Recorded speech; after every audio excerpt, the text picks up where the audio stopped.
What is up, guys? How we doing? How we doing? Welcome to another Jeremy Ramblins video, a weekly vlog series where I talk about my thoughts, my events, and everything in between. Thank you for being here. It is the 20th video, which means 20 weeks. I bet this is an interesting series to watch in a row because I started this like a few months after starting my YouTube channel. Just because I was tired of renaming my day, and it really means a lot that you guys like these videos, and so much so that it became the channel name. But before we get into the meat, there's something I want to address. We got a new record, Hate Watcher. Our previous record was 6 days of turning notifications on and being the first one here to dislike the video. Now we have somebody that's been here for 9 days. That's something to be proud of, let me tell you. To turn notifications on, to be the first one here to downvote it. That is being a true fan right there. I can't help but notice that I've posted at 1, 5, 9, and midnight. And you've been the first one there every time, which means what? You don't have a fucking job. So no wonder you have such a high opinion of entry-level work. And I just want to thank you for being so angry about my stance on that. Because without you, I wouldn't have doubled down and made the entry-level work video and got a bunch of views and a few subscribers off of it. You're quite literally doing the opposite of what you intend to. So good job there. I'm just curious, what's the end game for you? Is it to be the first one to downvote my shit until the end of time? Because if that's the case, you might as well get my name tattooed on you like a tramp stamp because you're officially my bitch. Or is it just to downvote it into thinking I'm going to stop making videos because of it? Or do you think I genuinely get mad at your thumb of justice? Because it's quite the opposite. I actually look at it as, well, my argument must have had some merit to it if you're that mad for 9 days. Also, every time I see that thumbs down, it just makes me proud that I'm pissing off the right people, because somebody like you is not somebody that I would want subscribed to me. So, it's doing quite the opposite. I'm pretty proud that someone like you is somebody that doesn't like me. Good. Also, let's stop with the roasting for a second and look at the facts. You're somebody that got so mad because of what a stranger said online that you are now just dedicated, foaming at the mouth to be the first one to downvote my videos. And I'm just a stranger that you don't care about. I couldn't possibly imagine how you would treat a woman leaving you or someone that you care about disagreeing with you. Yeah, I'm sure you're not a danger to be around at all. But you know what? After all the shit I've been through hell and back twice naked, it makes me proud to know that somehow, some way, through all the bullshit, I didn't become like you. The privileged ass life you had. Somehow you're you and I'm me. Who'd have thunk it? Anyway, there's your 3 minutes. I hope you enjoyed it. See you tomorrow. Now I'm going to get into my week. It was a pretty decent week. You know, Instacart was quite annoying with the app and whatnot. Made a video about it, and but work went good for the most part. We hit our marks. Mixed a little bit of Uber Eats in there since it's so damn busy. Not a lot of complaints. Boring stuff. You know, the job's just a boring ass job. I was thinking about maybe doing a video bringing you guys along and like showing you the ins and outs, because there is a niche on YouTube of people that do DoorDash videos or Instacart videos or whatnot, but I just don't think it's, I don't know. I just don't think it would be that fascinating to show you guys. But yeah, the app's been really annoying this week, which sucks because it quite literally hinders the customer, which is what I'm talking about, which is also a reason why it's hilarious it's getting downvoted, because what's your stance? You're happy that the app is fucking up and making it harder for you, the customer, because I know you're an Instacart customer, to get your goods. Do you even know what stance you're taking? Yes, I support this billion-dollar company having a shitty app. That way it takes longer for me to get my goods. Also, I cannot like you. Why don't you go gargle Trump's balls and talk to a 12-year-old and fuck off? Yeah, the app's been shitty. That alcohol delivery was a very big deal because I don't know what the app was doing. I don't know if it was lack of service or a glitch. The people on the phone said it was just glitching. So the way it works when you drop off an alcohol delivery, especially when you're doing a back-to-back order, is you get to the customer, you click confirm arrival, and then you click photo matches. No. Yes. You click customer appears to be sober because that asks you if the customer's drunk or not, which in my opinion, who cares? Like, I understand the rules at a bar that when a customer is intoxicated, you cut them off, but these are people at their homes, so they're quite literally making the good choice of having alcohol delivered to them instead of going and getting it. So even if they were drunk, who the fuck cares? But anyway, that's a question Instacart asked you. So you push customer appears to be sober, customer appears to be over the age of 21, photo matches, and then you push all those three, then you scan the ID, which kind of defeats the purpose of answering those questions, but whatever. Then you scan the ID, and then all the information is inputted. Either the card will get rejected or it'll get accepted. And if it's accepted and everything's fine, then you push next and then swipe to complete order. Then it takes you to a screen where it will show the first order with the check mark by it as completed, and then you start the next order. It'll show the second one and start delivery. What the app was doing was I was scanning the customer's ID, and this was a couple that was 60 that were locals that lived here that were 60. Scanned their ID, did the whole complete delivery thing, and then whenever I got to that screen where it says start delivery on the second customer's order, it was saying start delivery on the first order as if I never did it, as if I didn't just do it. So I did it again, had to embarrassingly go up, knock on the door again, and say, hey, can I scan your ID again?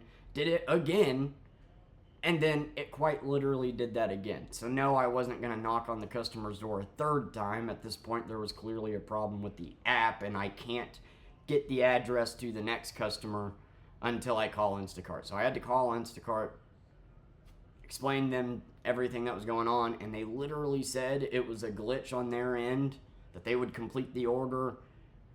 And what did they do? Well, they said that I incorrectly delivered an alcohol order, which is a very big deal. That's fucked up. And all these apps do that. All these apps glitch or will fuck up or whatever, not scan the barcode. Like, they won't do what they're supposed to do, which hinders the customer getting their shit, screws you over, and it's quite literally a lose-lose situation for everybody except Instacart or these gig apps. They don't give a shit. They don't give a shit if the customer, has to wait an extra hour because you're on the phone with them because you can't fucking scan Beats. And so, yeah, fuck them. But I've just came to expect it at this point. But saying that I didn't correctly deliver an alcohol delivery is a serious accusation. And the problem is if you've worked any of these apps or been a customer for any of them and tried to reach out to customer service, you know as well as I do that they intentionally make it to where you have to answer questions a certain way to then get the phone number, to then talk to them. And then when you finally do talk to them, it's like talking to a brick wall. So the app causes mistakes and then you're blamed for them, is my point. And that was very frustrating. And it's been screwing up a lot lately.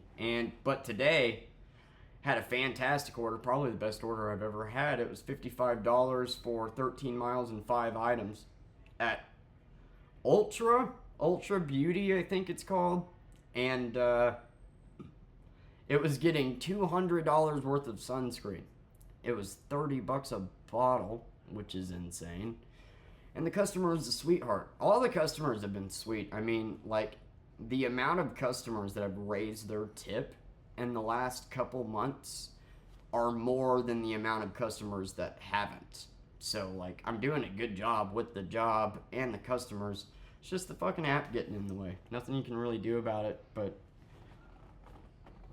bitch about it, I guess. But that's kind of my point, is that the app causes issues, no matter how good you are at your job from the customer's perspective, and then it screws you out of getting orders, and then the customers end up getting worse service in the long run because it's inevitable that you end up getting less orders due to the app screwing up, because it's inevitable that the app will screw up. You feel me?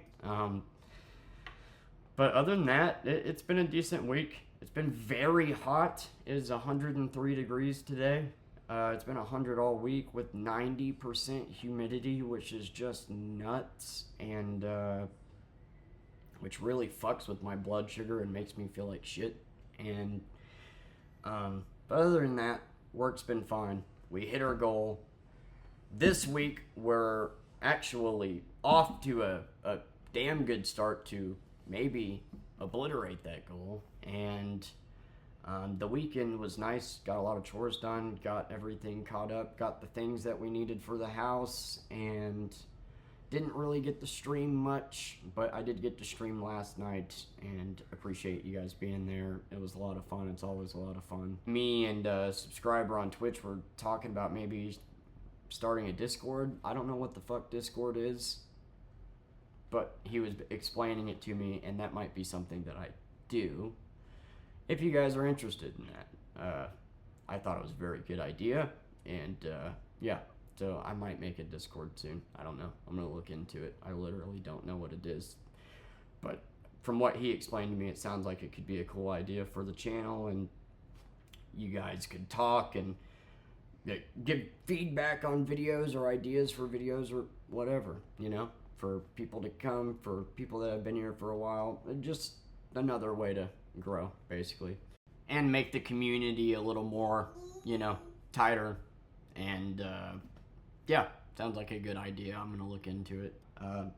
Saw Final Destination, quite liked it quite a lot. I'm gonna do a ranking next week of the Final Destination series, and I'm actually looking at them and having a lot of trouble trying to rank them, because it's actually a pretty solid franchise, except for 4. We don't talk about 4. But yeah, you know, not the most fascinating week of all time, but laundry's all caught up, dishes are all caught up, chores are all caught up, need to sweep and mop the floor. But yeah, everything's done.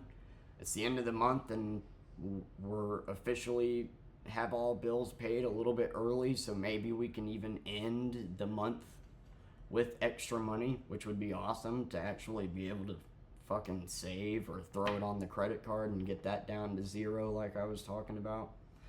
But yeah, it's been a good week. Persephone's really starting to, the new toy that she has is a laptop. I don't know if I ever explained to you guys what I got her. It's a laptop, a Leapfrog, I think from Leapfrog, laptop that just does simple things, like it's got a keyboard, and so you push the letter and it says the letter and sounds it out and whatnot. So like, she's able to bring it along with us if it's not too hot, which unfortunately it has been, and learn letters, learn numbers, and basic things, and it's helping a lot. She's starting to say a lot of words, and yeah, this time next year she's gonna be full force talking, and I'm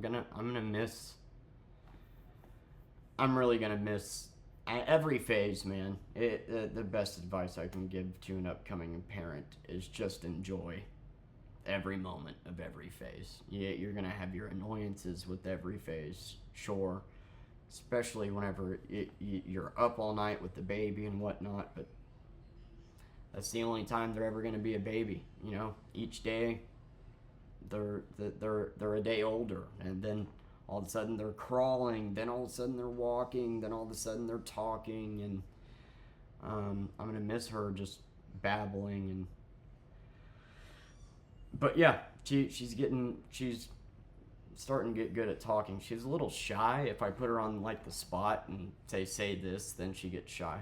But she's getting there. And potty training, not a whole lot of progress.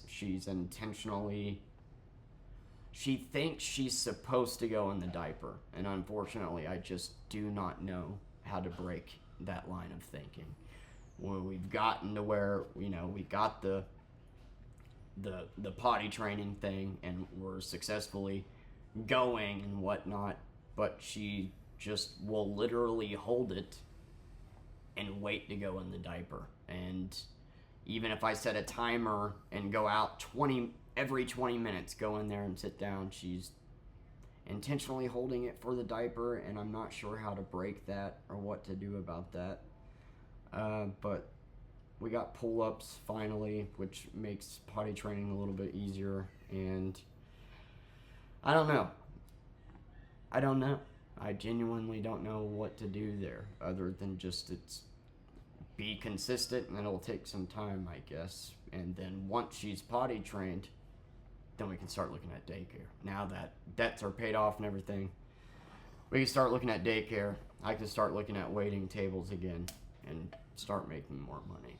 And that's the plan.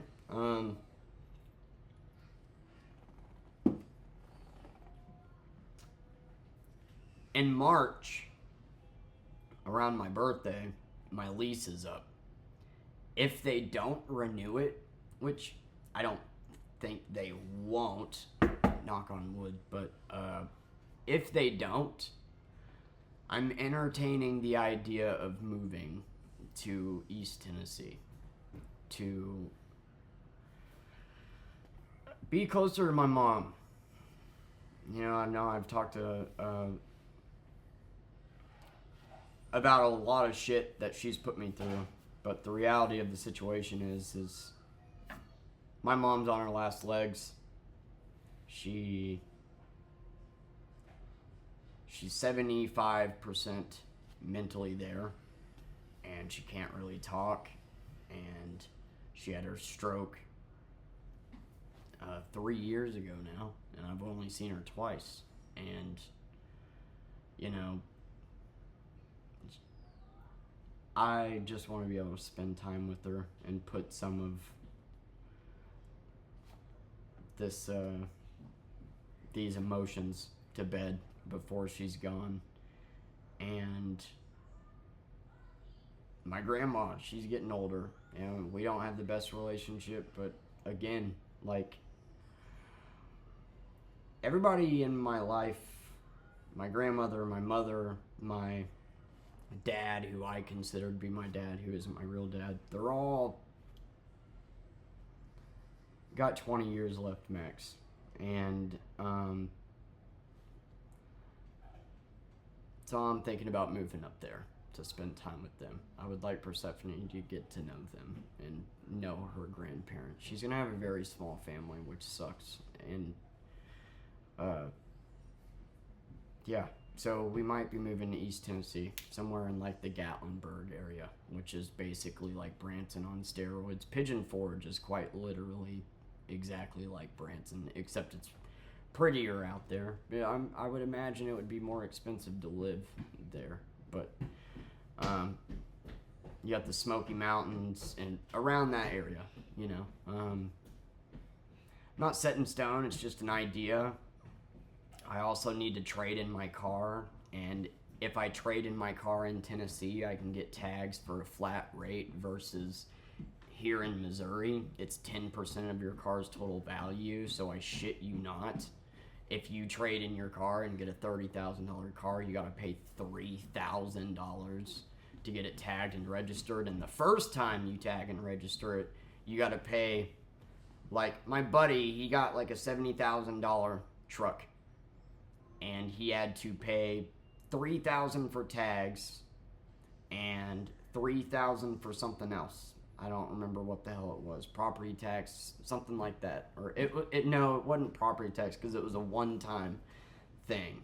So he paid $7,000 to legalize his truck, basically. And now every year he has to pay three or $4,000 just to renew his tags, which is insane. And with my financial situation, I'm getting to the point where I need to trade my car in because I got a 2020 Corolla where the CVT transmissions weren't quite figured out yet, and the transmission seems like it's starting to go out. I've driven the living shit out of it. I've put 130,000 miles on it. I've taken great care of it, but I think we're at the point where needing a new transmission is quite possible. And if that's where we're at, I would rather just trade the car in. But there's no point in trading the car in here in Missouri if I'm going to have to pay $3,000 to $5,000 just to tag and register it anyway. So the plan would be to move to Tennessee, trade in the car, be able to get it legalized for cheaper, get a new car, and then I would have more options for babysitting. And I don't know, man, but what I know is that doing things alone has been very difficult.